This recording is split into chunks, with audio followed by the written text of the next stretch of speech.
Hello once again, my name is Negative Legend and I'm here to answer the question, what happened to the World of Warcraft trading card game?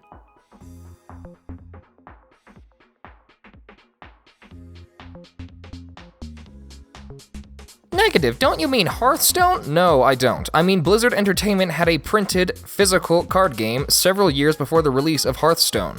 The World of Warcraft TCG was announced and distributed by Upper Deck Entertainment on August 18, 2005, and released on October 25, 2006. The game allowed players to fight one-on-one, or allowed players to team up to defeat dungeon bosses similar to that in the MMORPG. Each player had a hero card that belonged to either the Horde or the Alliance. These cards had a set amount of life and an ability. If your hero's life reached 0, then you would lose the game. You can already see the similarities between the WoW TCG and Hearthstone.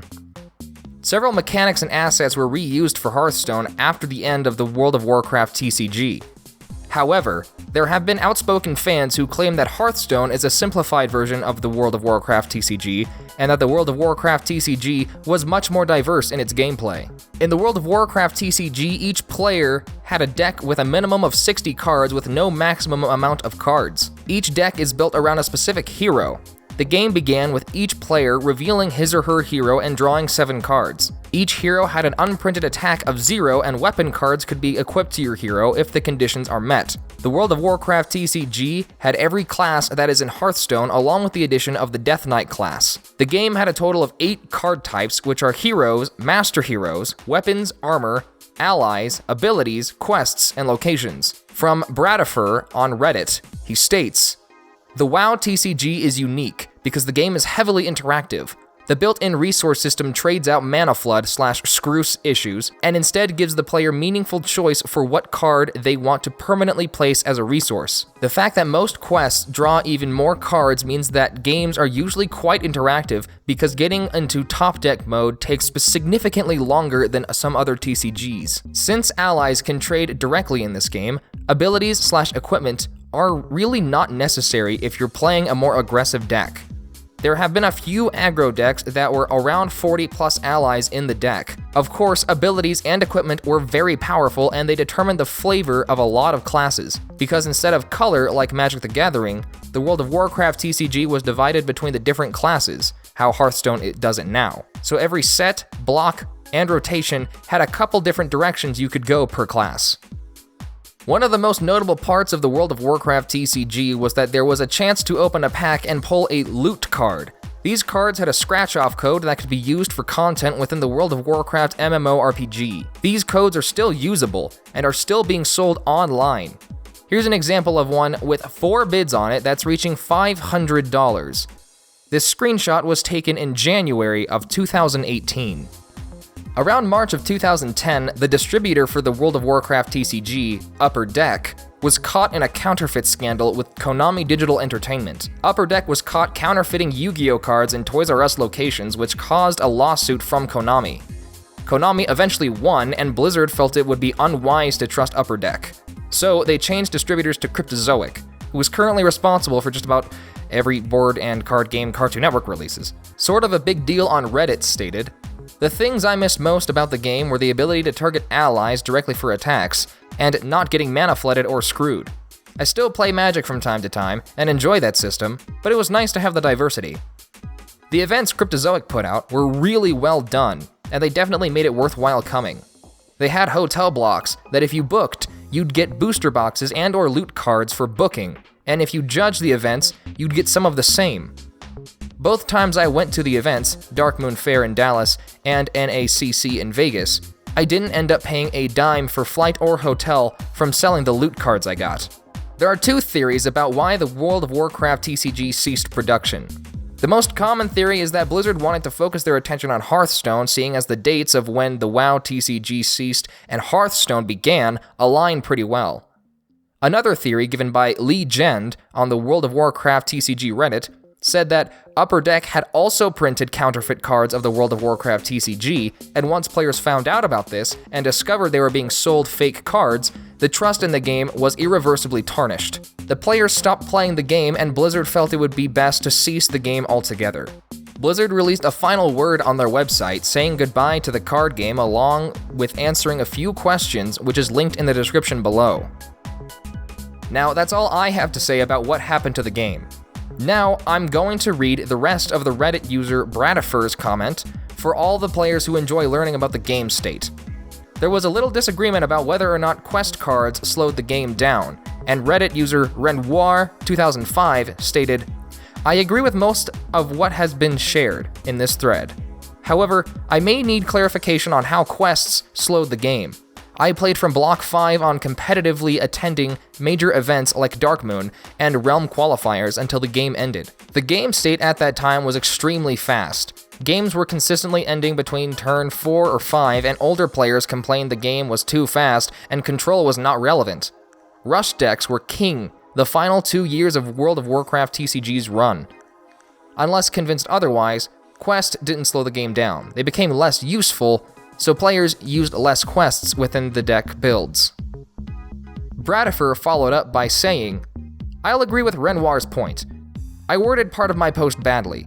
It's not that quests slowed the game down, rather that quests became so slow and useless that most decks decided it wasn't worth trying to control the board, gain incremental advantages, and card advantage. Instead, most decks just tilted to some version of aggro. The creatures were so aggressive, it made more sense to just try to kill your opponent. In many cases, the best control/mid-range decks could do was answer your threats until they ran out of cards. Then it was too expensive to use quests and kill more threats each turn. Compared to the previous blocks of the game, Scourge War, Drums, Legion, the last meta of the game was mostly aggro. The older sets featured much more mid-range/control decks. Of course, there were still aggro decks, but removal and card draw were strong enough that many decks were able to beat aggro consistently. Death Knights were added to the game late, so they were given powerful abilities to compensate. The abilities were extremely impactful, but most Death Knight decks were clunky.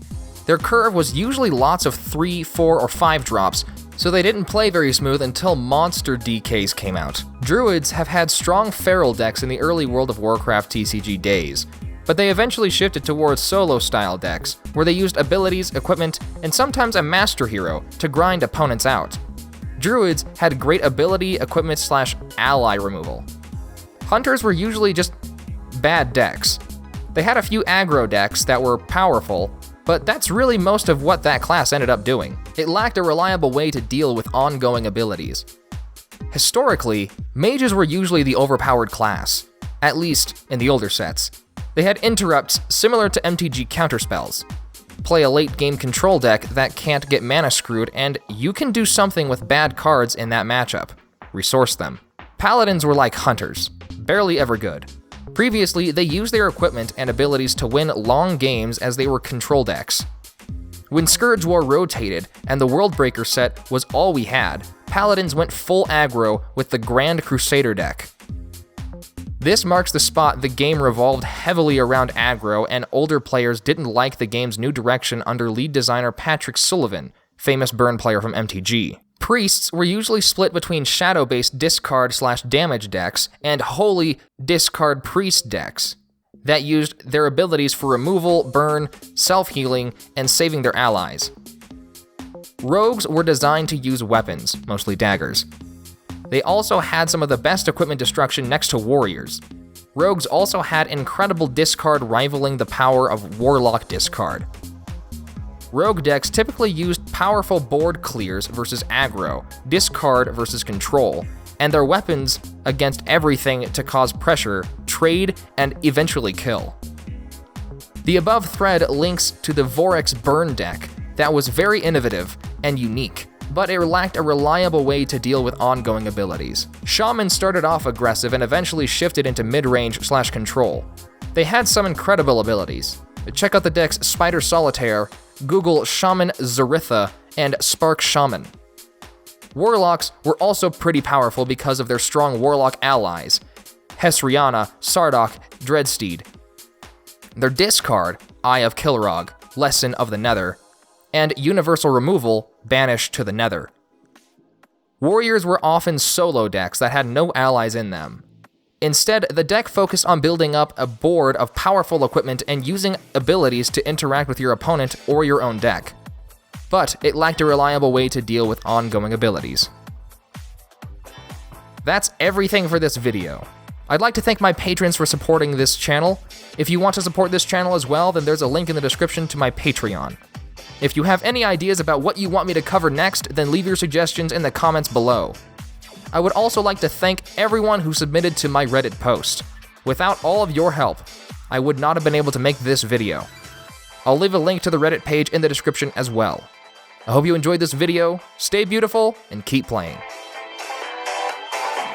Hey, cheer up. I think some groovy tunes may be just what the doctor ordered to snap us out of this nasty funk.